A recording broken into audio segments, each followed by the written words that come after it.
Greetings from the black holes of Dakota Territory, United States of Advertising. Stan Gibilisco here, proprietor and operator of amateur radio station W1 Good Vibrations, to talk just very briefly about the radiation resistance of a short, straight antenna.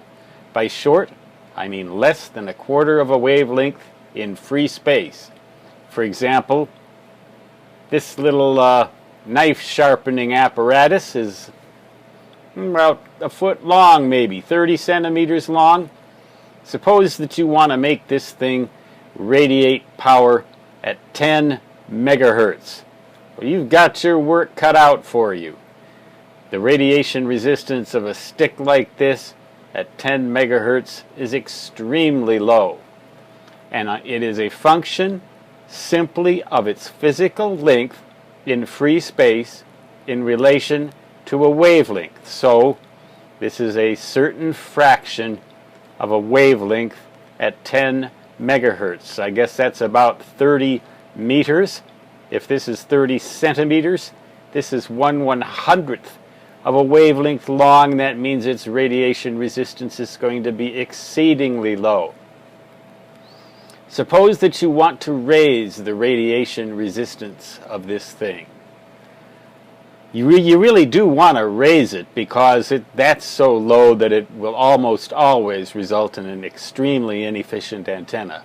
People have thought up a lot of schemes for getting around the fact that radiation resistance is purely and simply a function of the physical length in space as a fraction of a wavelength.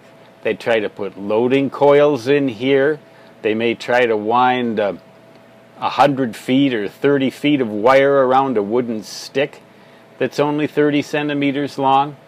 But the antenna itself remains 30 centimeters from end to end in free space as a fraction of a wavelength that is about 1/100th of a wavelength at 10 megahertz.